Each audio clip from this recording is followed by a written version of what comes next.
सुप्रभातम छात्रा। आज मैं आप लोगों को आपकी पाठ्य पुस्तक रुचिरा तृतीय भाग के अंतर्गत धातु रूप, इसका नाम है इसका अर्थ होता है इच्छा करना, पढ़ाने जा रहा हूँ। इसे आप अत्यंत ही ध्यान से सुनेंगे। ये तो हम आपको पहले भी बता चुके हैं कि मैं धातु रूप इसलिए आपको पढ़ाता हूँ कि इसका दो उद्देश्य होता है। एक तो आप उच्चारण करना सीखेंगे, साथ साथ शब्द का वाक्य में कैसे प्रयोग किया जाता है ये भी आप सीख लेंगे। चलिए अब हम लोग पहले लट लकार है जिसका वर्तमान काल में प्रयोग होता है, पहले इसका उच्चारण करते हैं, तब वाक्य प्रयोग द्वारा इसका अर्थ स्पष्ट करेंगे। पहले तीनों पुरुष लिख दीजिएगा। प्रथम पुरुषा, मध्यम पुरुषा, उत्तम पुरुषा, तीनों वचन, एक वचनम, द्विवचनम, बहुवचनम। उच्चारण हम लोग करते हैं। प्रथम पुरुषा इक्षति, इक्षता, इक्षन्ति, इक्षसि, इक्षता, इक्षथ, इक्षामि, इक्षाव, इक्षामा। वाक्य में प्रयोग करते हैं। इसका अर्थ होता है इच्छा करना। तो सा वस्तुम इक्षति, वह वस्तु चाहता है। ठीक है, सह वस्तुम इक्षति। तो वस्तुम इक्षता, वे दोनों वस्तु चाहते हैं, और ते वस्तुम इक्षन्ति, वे सब वस्तु चाहते हैं। तुम वस्तुम इक्षसि, तुम वस्तु चाहते हो। ठीक है, युवाम वस्तुम इक्षथा, तुम दोनों वस्तु चाहते हो, और यूयम वस्तुम इक्षथ, तुम सब वस्तु चाहते हो। अहम वस्तुम इच्छामि, मैं वस्तु चाहता हूं। आवाम वस्तुम इच्छाव, हम दोनों वस्तु चाहते हैं। और वयम वस्तुम इच्छामः, हम सभी वस्तु चाहते हैं। ठीक है, एक लकार हम लोग समाप्त कर लिए। अब लिट लकार जिसका भविष्यत काल में प्रयोग होता है। उच्चारण करते हैं। पहले तीनों पुरुष, प्रथम पुरुषा, मध्यम पुरुषा, उत्तम पुरुषा, तीनों वचन, एक वचनम, द्विवचनम, बहुवचनम। पहले उच्चारण करेंगे। प्रथम पुरुष है एशिष्यति, एशिष्यता, एशिष्यन्ति, एशिष्यसि, एशिष्यथा, एशिष्यथ, एशिष्यामि, एशिष्याव, एशिष्यामः। उच्चारण हुआ। एशिष्यति, एशिष्यता, एशिष्यन्ति। उच्चारण करना आप लोग सीखेंगे। एशिष्यसि, एशिष्यथा, एशिष्यथ, एशिष्यामि, एशिष्याव, एशिष्यामः। अब इसका वाक्य प्रयोग द्वारा हम लोग अर्थ स्पष्ट करते हैं। स पुस्तकम एशिष्यति, वह पुस्तक चाहेगा। तो पुस्तकम एशिष्यता, वे दोनों पुस्तक चाहेंगे। और ते पुस्तकम एशिष्यन्ति, वे सभी पुस्तक चाहेंगे।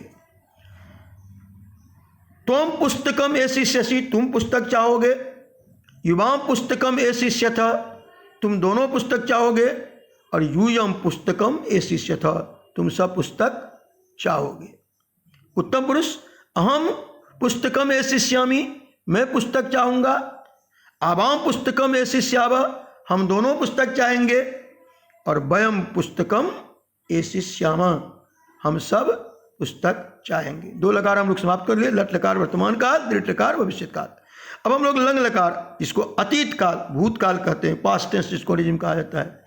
पहले इसका भी उच्चारण करेंगे तीनों पुरुष और तीनों वचनों में, तब वाक्य प्रयोग द्वारा इसका भी अर्थ स्पष्ट करेंगे हम लोग। प्रथम पुरुष ऐक्षत, ऐक्षताम, ऐक्षन। मध्यम पुरुष ऐक्षा, ऐक्षतम, ऐक्षत। उत्तम पुरुष ऐक्षम, ऐक्षाव, ऐक्षामा। फिर एक बार उच्चारण करते हैं। ऐक्षत, ऐक्षताम, ऐक्षन, ऐक्षा, ऐक्षतम, ऐक्षत, ऐक्षम, ऐक्षाव, ऐक्षाम। अब इसका वाक्य प्रयोग द्वारा हम लोग स्पष्ट करते हैं। ठीक है, सा पुस्तकम ऐक्षत, उसने पुस्तक चाहा। तो पुस्तकम ऐक्षताम, उन दोनों ने पुस्तक चाहा। और ते पुस्तकम ऐक्षन, उन सबों ने पुस्तक चाहा। त्वम पुस्तकम ऐक्षा, तुमने पुस्तक चाहा। युवाम पुस्तकम ऐक्षतम, तुम दोनों ने पुस्तक चाहा। और यूयम पुस्तकम इक्षत, तुम सबों ने पुस्तक चाहा। उत्तम पुरुष, अहम पुस्तकम इक्षम, मैंने पुस्तक चाहा। आवाम पुस्तकम इक्षाव, हम दोनों ने पुस्तक चाहा। और वयम पुस्तकम इक्षाम, हम सबों ने पुस्तक चाहा। इस तरह से हम लोगों ने 3 लकार समाप्त कर लिया। लट लकार वर्तमान काल, लिट लकार भविष्यत काल और लंग लकार अतीत काल। ठीक है, लंग जिसका प्रयोग होता है भूतकाल में, अतीत काल में। भूतकाल को ही अतीत काल भी कहते हैं। अब हम लोग चौथे लकार में प्रवेश करेंगे।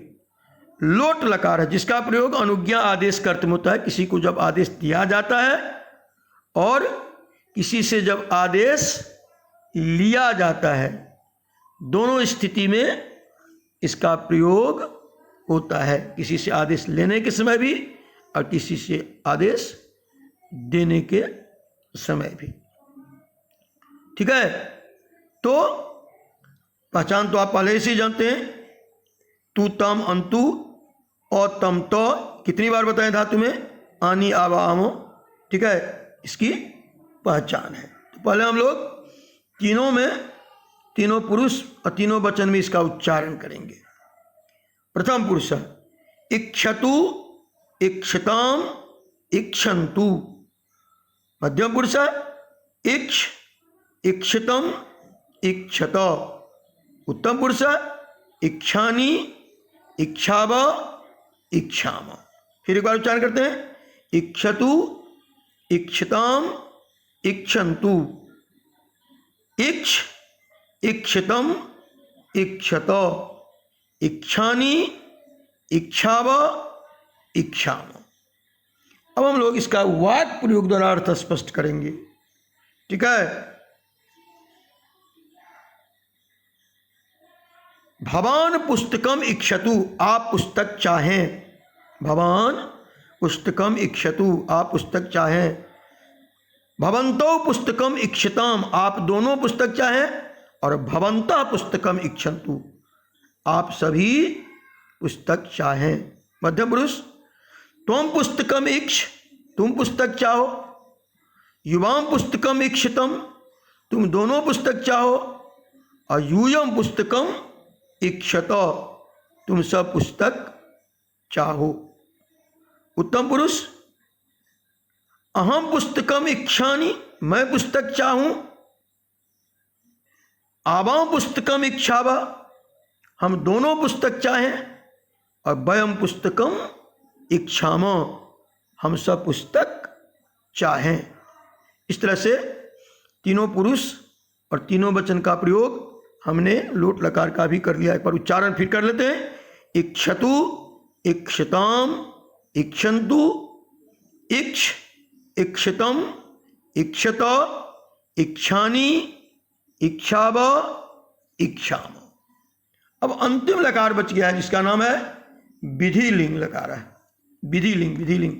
ठीक है, अब हम लोग इसको देखते हैं। इसका प्रयोग विधि, संभावना, चाहना इत्यादि अर्थों में होता है। विधि, संभावना, चाहना इत्यादि अर्थों में विधि लिंग लकार का प्रयोग होता है। पहचान तो पहले से भी आप जानते हैं। कितनी बार बताएं? एत एताम एयु एह एतम एत एयम एव एम। फिर एक बार सुन लीजिए। एत एताम एयु एह एतम एत एयम एव एम। यही इसकी पहचान है धातु में। पहले हम लोग उच्चारण करेंगे तीनों पुरुष में और तीनों वचन में।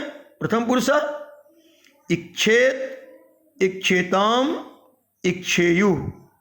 मध्यम पुरुष इक्षे इक्षेतम इक्षेत। उत्तम पुरुष इक्षेयम इक्षेव इक्षेम। ठीक है, इक्षेयम इक्षेव इक्षेम। एक बार और उच्चारण करते हैं। इक्षेत इक्षेताम इक्षेयु इक्षे इक्षेतम इक्षेत इक्षेयम, इक्षेप, इक्षेम। अब हम लोग इसका वाक्य प्रयोग द्वारा अर्थ स्पष्ट करेंगे तो और अच्छी तरह से आपको समझ में चीजें आ जाएंगी। हाँ, स पुस्तकम इक्षेत, उसे पुस्तक की इच्छा करनी चाहिए। तो पुस्तकम इक्षेतम, उन दोनों को पुस्तक की इच्छा करनी चाहिए। और ते पुस्तकम इक्षेयु, उन सबों को पुस्तक की इच्छा करनी चाहिए। तुम पुस्तकम इक्षे, तुम्हें पुस्तक की इच्छा करनी चाहिए। युवाम पुस्तकम इक्षेतम, तुम दोनों को पुस्तक की इच्छा करनी चाहिए। और यूयम पुस्तकम इक्षेत, तुम सबों को पुस्तक की इच्छा करनी चाहिए। उत्तम पुरुष, अहम पुस्तकम इक्षेयम, मुझे पुस्तक की इच्छा करनी चाहिए। आवाम पुस्तकम इक्षेव, हम दोनों को पुस्तक की इच्छा करनी चाहिए। और वयम पुस्तकम इक्षेम, हम सबों को पुस्तक की इच्छा करनी चाहिए। इस तरह से बच्चों हमने पांचों लकार में इस धातु, इसका अर्थ होता है इच्छा करना, आपको उच्चारण के साथ अच्छी तरह से समझा दिया है। उम्मीद करते हैं कि आप लोग इसे ध्यान से सुने होंगे। इसका इसी तरह से जैसे हमने उच्चारण किया है उसी तरह से उच्चारण करेंगे। परीक्षा में जब हम पूछेंगे तो जवाब देंगे। आप इसको जरूर याद कर लेंगे। रिटेन वर्क में देंगे तो रिटेन वर्क करेंगे, और ओरल में यदि पूछेंगे तो आपको सुनाना पड़ेगा। तो अभी आप घर में आप इसका उच्चारण कीजिएगा। धन्यवाद छात्रा।